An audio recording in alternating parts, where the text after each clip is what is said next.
Addictions are like a cancer. They're a curse.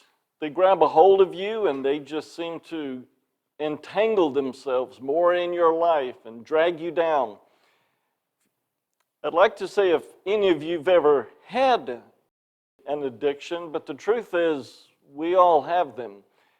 You know, it's interesting how even alcoholics oftentimes will not admit they have their addiction. And many people who don't think they have one are oftentimes just normal, average Christians. The truth is, we all have addictions, whether they're noticeable or not. They may not be $1,000 a week heroin addictions, but still we have them. They pull us away from more important things in life, and we keep enjoying going back to those. There are quite a variety of addictions that are out there. There's pornography, there's infidelity, laziness, gambling, overeating, shopping, watching a favorite TV show. It could even be your own job, your vocation. Heard the story of one man who is a Christian. He is a speaker, goes around the United States talking about marriage. And one of his illustrations is how he got married, and on the morning after his wedding day, he raced down to the hotel front lobby to get the newspaper to see what the latest results were in the NBA. He was an NBA coach himself, and he wanted to find out what was going on. Well, you can probably guess that didn't fit too well with his wife, but his addiction with his job, nothing like heroin, but it was still an addiction to him. It was moving him to be out of control. For some people, it's reading their horoscope. We all have addictions, believe it or not. May we not be like the alcoholic who says, I don't have any addictions at all. So the greatest step one for all of us is to admit our weaknesses and then attacking those as best as possible. You know, there are many addictions out there, but I want to add one strong point, that God says that where sin abounds, His grace much more abounds, which does not mean that you can engage in whatever you want to and He'll bail you out. The truth is, when the temptations come, He will give you a victory, a grace of power to overcome any temptation if you submit to Him. But I want us now to open up our Bibles to see one particular addiction that's used as an illustration. This is alcoholism. So would you open your Bibles to Proverbs chapter 23? And in the last many weeks, as we have been looking at the book of Proverbs, we have been looking at random passages throughout the entire book. It's interesting that this subject matter is self-contained in chapter 23. So every verse we will look up is going to be in this chapter. I want us to look first at just the generic picture of alcoholism that's mentioned in chapter 23, beginning with verse 29. He says, "Who has woe? Who has sorrow? Who has contentions? Who has complaining? Who has wounds without cause? Who has redness of eyes? Those who linger long over wine, those who go to taste mixed wine. Do not look on the wine when it is red, when it sparkles in the cup, when it goes down smoothly." Before we read the rest of the passage, I want to mention that just this week, I think for the first time in my life, I noticed something interesting. It says if you stare at red wine, your eyes will become red. Well, that's not exactly what it says, but I thought, what an interesting comparison. You stare at wine, you become just like it. Even in color, your eyes and your drowsiness, your lack of sleep, you have red eyes. Verse 32, "At the last it bites like a serpent and stings like a viper. Your eyes will see strange things, and your mind will utter perverse things. And you will be like one who lies down in the middle of the sea, or like one who lies down on the top of a mast. They struck me, but I did not become ill. They beat me, but I did not know it. When shall I awake? I will seek another drink. You know, it's so easy for us to read that and say, I don't have a problem with alcohol. But you know, the principles within that still apply to all of us for all of our own personal favorite addictions, whatever they may be. And I want us at this point throughout the rest of the message to look at the keys for self-control within this entire chapter. He gives many in the first 28 verses before he even gets to this section to show that God has many ways of being victorious and being able to give that to us over our addictions or our problems. The first key for self-control, we're going to look quickly at the passage we just read before we go back to verse 1. But in verse 30, notice it says, those who linger long over wine, those who go to taste mixed wine, do not look on the wine when it is red, when it sparkles in the cup. So what's the first point? Avoid temptations. If you have a weakness towards alcohol, don't even look at the bubbles. I know a man who was a truck driver. He had a problem with alcohol. He told me it was the most difficult thing for him to drive down the road in a semi that weighed 100,000 pounds. He's driving down the road and he couldn't get his eyes off of the lights flashing on the bar on the side of the road. That was his addiction. He said he was surprised he didn't wreck the whole vehicle. When something is your addiction, you like staring at it. You call it window shopping. You're not getting involved, you're just thinking about it. That's actually when sin begins. When we start window shopping and looking at it and giving in and wanting to look more at it. Would you look also at verse 1? This is a little bit different of a temptation that's mentioned, but he says, when you sit down to dine with the uppity ups, with the rulers, and you look at all the glass and all of the gold-plated everything and the fancy napkins, and you all have at least 10 sets of forks, you know what I'm talking about, and 10 sets of spoons and knives all over because it's a 20-course meal. Wow, I wish I could live this way all my life. That's what verse 1 says. When you sit down to dine with the ruler, consider carefully what is before you. We're still in the same first point of the message. Be aware of your surroundings. Avoid the temptations. You've heard the phrase, if you have a problem with alcohol, don't drive by the tavern. Drive all the way around. There's so many things we can avoid in our life. If there's a particular television show, avoid that channel completely. Avoid the TV. Maybe get rid of the TV. Many people ask me, Randy, how come you don't have a TV? And there are two main reasons, and one of them is I'm like a calf staring at a new gate. I'm just staring at it. I'm mesmerized when I'm around the TV. It takes stuff away from me, my time, and I can do so much more. Yes, I have a weakness for the TV, so that's why I don't have it. And I'm trying to apply this one. Avoid the temptations. Just stay away from them completely.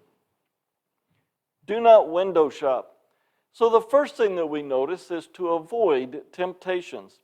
But let's go to verse 2 and look at the second point, which is to place safeguards in your life.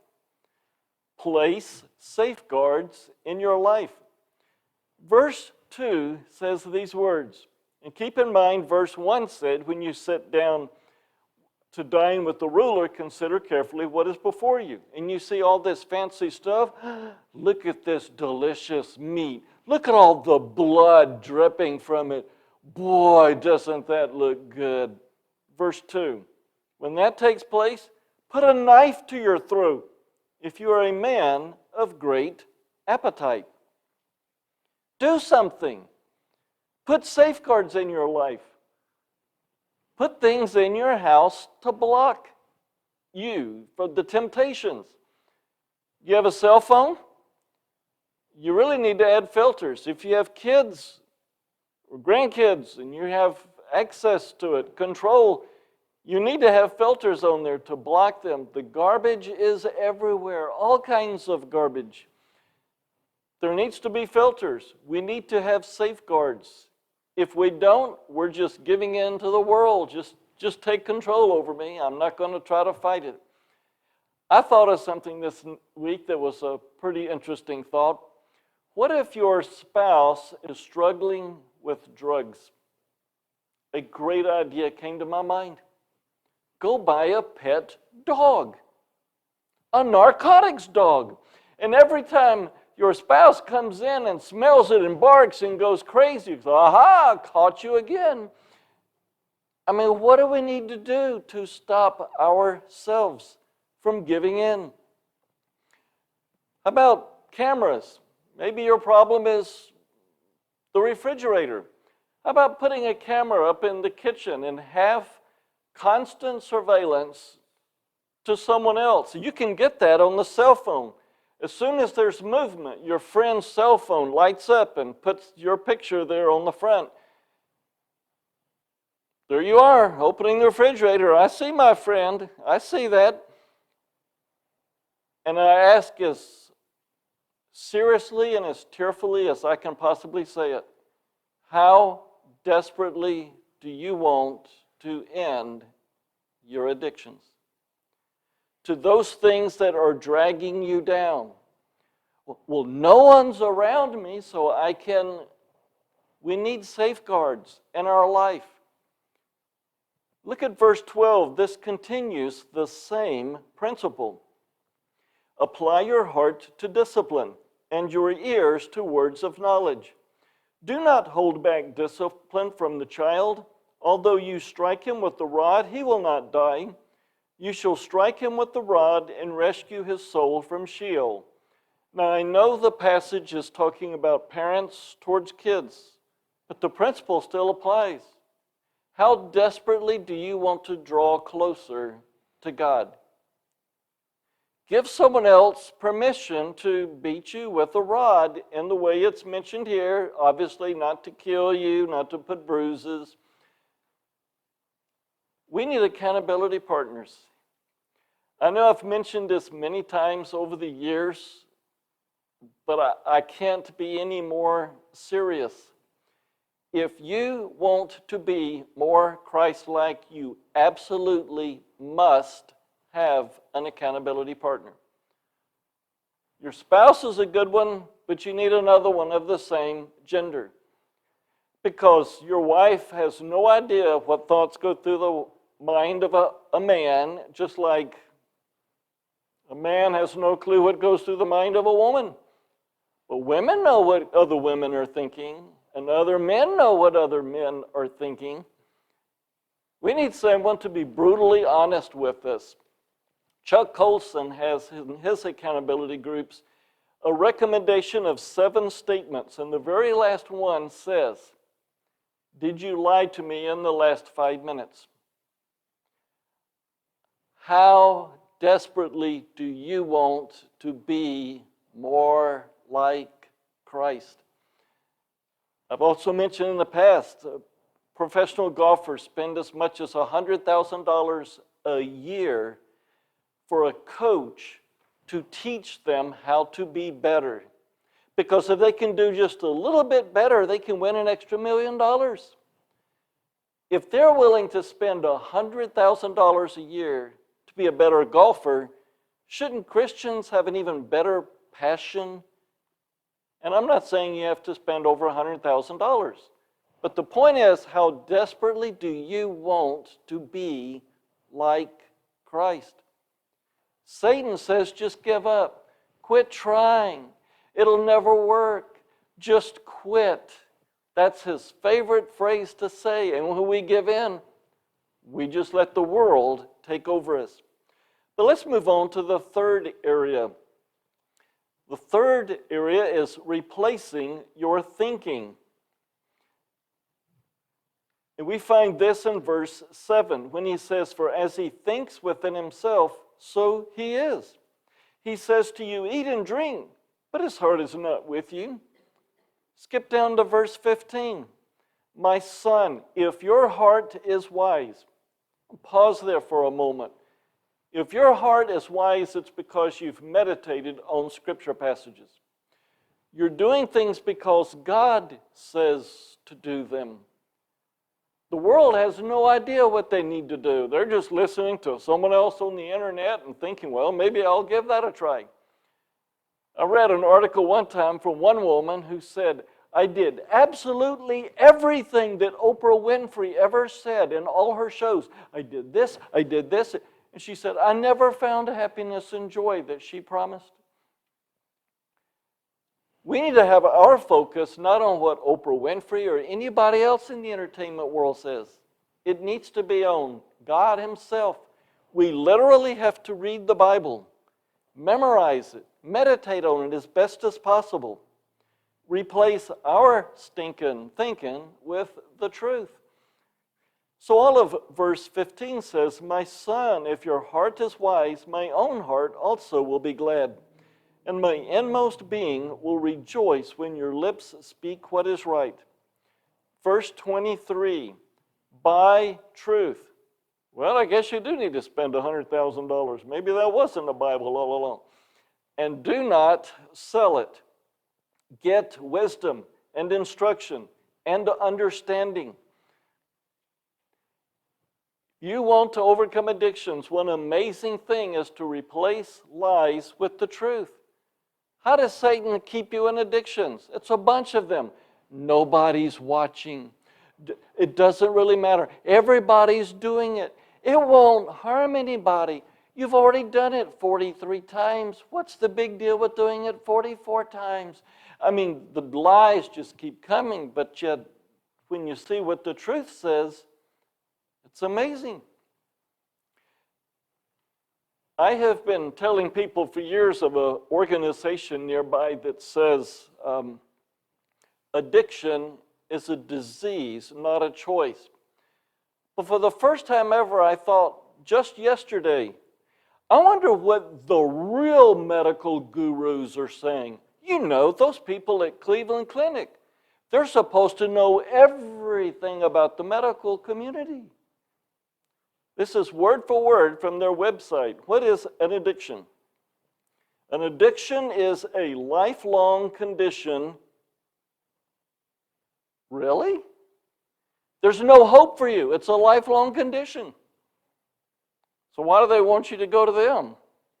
So you can get medications and they can get your money. It is a lifelong condition that involves compulsive seeking and taking of a substance or performing of an activity despite negative or harmful consequences. Addiction can significantly impact your health, relationships, and that's the reason why this topic, because addictions are destroying relationships, and overall quality of life. It's crucial to seek help as soon as you develop signs of addiction. Which I will say, well, why get help if it's a lifelong problem? Then it adds, is addiction a disease? This is from the Cleveland Clinic. Yes, addiction is a disease. It is a chronic, lifelong condition. The American Society of Addiction Medicine defines addiction as a chronic brain disorder. Addiction doesn't happen from having a lack of willpower or a result of making bad decisions. Your brain chemistry changes with addiction. Oh, now compare that with what God Almighty says when He says, "Let no man say when he is tempted, I am tempted of God.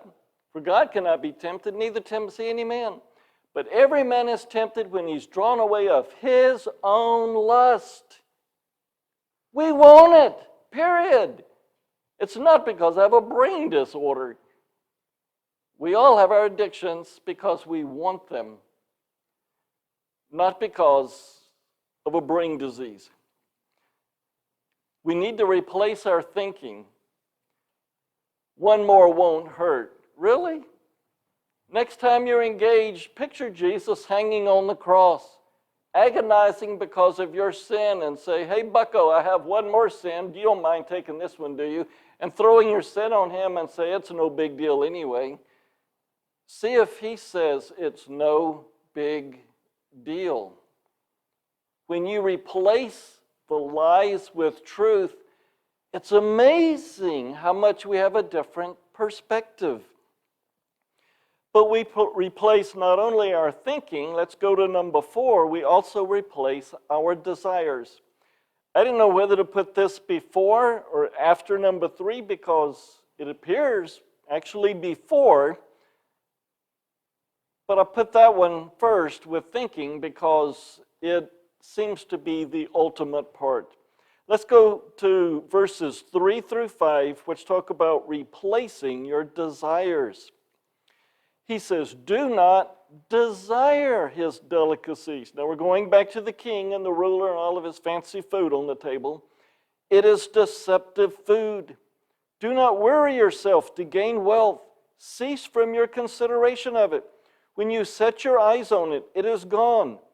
For wealth certainly makes itself wings, like an eagle that flies towards the heavens. Do not eat the bread of a selfish man, or desire his delicacies. Now look at the first part of verse 17. Do not let your heart envy sinners.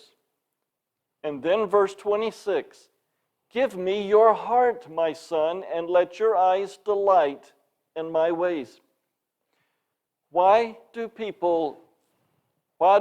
all of us have addictions? Because we desire some type of fun and pleasure from it instead of going to God. We desire our pleasure or our fun more than we enjoy God. It's just like a relationship in a marriage. When one person does something wrong, it says, I'd rather do what I want to do than do what pleases you. I desire for me. It's the total opposite of what the Cleveland Clinic teaches. You do it because you want to. It is a choice. And we have to realize it is a choice, but more than that, to make God our preference. Notice I didn't say stop the bad desires. You can't stop something without replacing it with something. So when you do replace it with a greater love for the Lord than for anything else. I just love spending time with God. Wow, why would I? Satan brings this temptation. You go, I don't want any of that. God himself is more of a joy to me. And when our desire for the Lord takes place, it's amazing how much more powerful and enjoyable life is. And with this as well is a repetition of our Sunday morning Bible study. We're supposed to realize that God and only God can save us out of all of our problems. Every time and this is probably more of a man thing, I don't need an accountability partner. I can handle it. The second you say, I can handle it, you just gave in. You can't handle it. But I'm just going to try harder next time. You can't try hard enough. Only God is able to help us. And as long as we say, I can handle it, I don't want anybody else to know about my situation, I just got to keep trying it. If I can just, AA keeps telling me, you just got to work the system and it'll finally work. No, period. It's in one sentence. God alone is our source of help. That's it. Trust in him. Now let me add an extra little perspective to this. What's the desire of people today towards God? Are the churches filling up with people because they desire God more than soccer? Because they desire more than TV shows on Sunday mornings? The bottom line, they're making a choice. They'd rather have their fun and their money or whatever else than to enjoy the God of the universe who died on the cross to spare them from going to hell. Their desire is for the other things. Let's move to the fifth area. Another great area to help us, a key to gain self-control. It's fear the consequences. Look at chapter 8.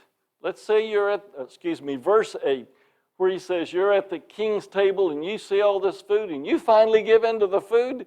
Verse 8, you will vomit up the morsel you have eaten and waste your compliments. Verse 10, do not move the ancient boundary or go into the fields of the fatherless, for their Redeemer is strong. He will plead their case against you. If what you do hurts and offends someone else, the passage is saying, don't worry, the God of the universe saw that and you're going to get it. That's what it says. The second half of verse 17. But live in the fear of the Lord always. In other words, fear the consequences for doing something wrong. It's so common for senior adults to laugh about, yeah, I feared my parents. They got a switch and they hit us. Boy, we really feared him. Ha ha. But they don't have any fear for God. They fear their parents more than they do God. Verse 18, surely, this is in a positive way, surely there is a future. And when you do what's right, your hope will not be cut off. Then verse 27, if you get involved with any type of immorality, it says, a harlot is a deep pit, and an adulterous woman is a narrow well. Surely she lurks as a robber, and increases the faithless among men.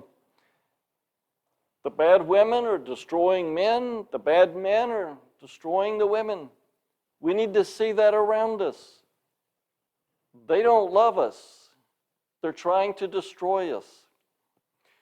The sixth area, and this is one that's huge for people who have, like in the world of inmates in prisons, replace your friends.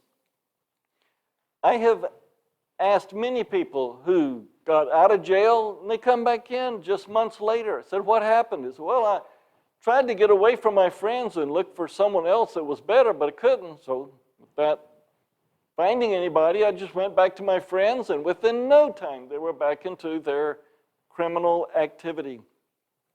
Verse 19 says, listen, my son, and be wise, and direct your heart in the way. Do not be with heavy drinkers of wine or with gluttonous eaters of meat. For the heavy drinker and the glutton will come to poverty, and drowsiness will clothe one with rags. So the passage is saying, if you associate with them, you'll become like them. If we don't want an addiction towards something, we'll stay away from the people who are in that world. And again, we go back to one of the first messages we had on friendship. This is, don't have a close relationship. We're all supposed to have them as our neighbors and co-workers, but they're not supposed to be our best friends, and we spend a lot of time associating with them. Now let's go to the seventh area, which is submitting to your authorities. Verse 22, listen to your father who begot you, and do not despise your mother when she is old. The father of the righteous will greatly rejoice, and he who sires a wise son will be glad in him. Let your father and your mother be glad, and let her rejoice who gave birth to you. You parents and grandparents can easily see the application of that verse.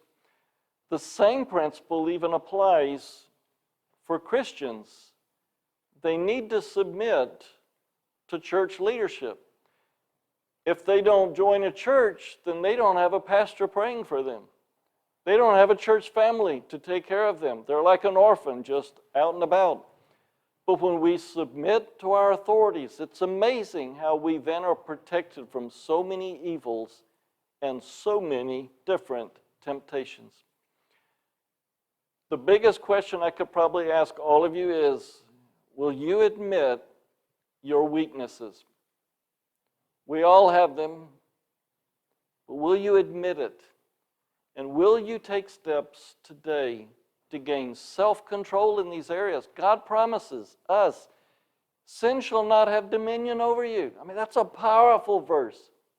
Cleveland Clinic says it's a lifelong matter. God says, sin shall not have dominion over you. We have the victory. And tonight we will cover more in detail some other additional steps from the Bible to help with this. But we've had our application for this. Would you apply it into your life today? Would you bow your heads for prayer?